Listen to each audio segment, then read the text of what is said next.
Test পাছ কৰাৰ পিছত driving লাইচেন্সখন আপুনি নিজৰ মোবাইলতে কেনেকৈ ডাউনলোড কৰিব পাৰিব তাৰ বিষয়ে আজি এই ভিডিঅ'ত মই আপোনালোকক দেখুৱাম। তো বন্ধু-বান্ধৱীসকল, আপোনালোকে যদি ড্ৰাইভিং লাইচেন্সৰ কাৰণে টেষ্ট দিছিলে আৰু টেষ্টত পাছ কৰিলে, তেতিয়া আপুনি যোনখন আপোনাৰ ড্ৰাইভিং লাইচেন্স হয় সেই লাইচেন্সখন আপুনি নিজৰ মোবাইলতে গৈ ডাউনলোড কৰিব পাৰিব। তো এই লাইচেন্সখন ডাউনলোড কৰিবলৈ প্ৰথম আপোনালোকে নিজৰ মোবাইলতে চাৰ্চ কৰক এম পৰিবহণ। তো যেতিয়া আপোনালোকে এম পৰিবহণ বুলি চাৰ্চ কৰিব, আপোনালোকৰ সন্মুখত এনেদৰে আহি যাব। তো ইয়াত আপোনালোকে অলপ তললৈ আহিলে এটা অপশ্যন পাব ড্ৰাইভিং লাইচেন্স।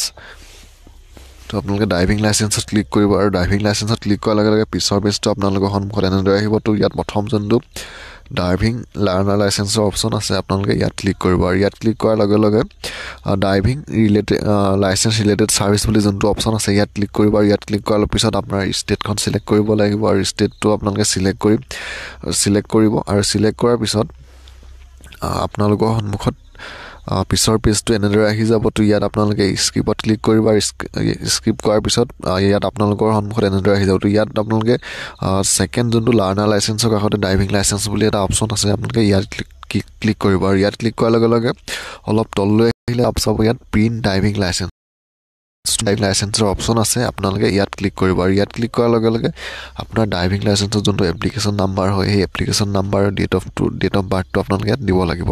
তো মই মোৰ ড্ৰাইভিং লাইচেন্সখনৰ এপ্লিকেশ্যন এপ্লাই কৰোঁতে যোনটো এপ্লিকেশ্যন নাম্বাৰ আছিলে সেই এপ্লিকেশ্যন নাম্বাৰ আৰু ডেট অফ বাৰ্থটো দিয়াত ছাবমিটত ক্লিক কৰিছোঁ আৰু ছাবমিটত ক্লিক কৰাৰ লগে লগে আপোনাৰ যোনটো মোবাইল নাম্বাৰ দিছিলে আপোনালোকে ড্ৰাইভিং লাইচেন্সখন এপ্লাই কৰোঁতে সেই নাম্বাৰটোত এটা OTP যাব আৰু সেই OTPটো দি আপোনালোকে যোনটো PVC কাৰ্ডৰ অপশ্যন আছে তাত আপোনালোকে ক্লিক কৰিব। তো মই DL প্ৰিণ্ট বা PVC কাৰ্ডত যিকোনো এটাত আপোনালোকে ক্লিক কৰিব লাগিব। তো মই মোৰ OTPটো দি লৈছোঁ আৰু OTPটো দি মই DL প্ৰিণ্টত ক্লিক কৰিছোঁ আৰু যেতিয়াই মই প্ৰিণ্টত ক্লিক কৰিছোঁ মোৰ যোনখন ড্ৰাইভিং লাইচেন্স হয় সেই ড্ৰাইভিং লাইচেন্সখন এনেদৰে ইয়াত আহি গৈছে। তো বন্ধু-বান্ধৱীসকল, আপোনালোকেও এনেদৰে অতি সহজে নিজৰ মোবাইলতে ড্ৰাইভিং লাইচেন্সখন ডাউনলোড কৰিব পাৰিব।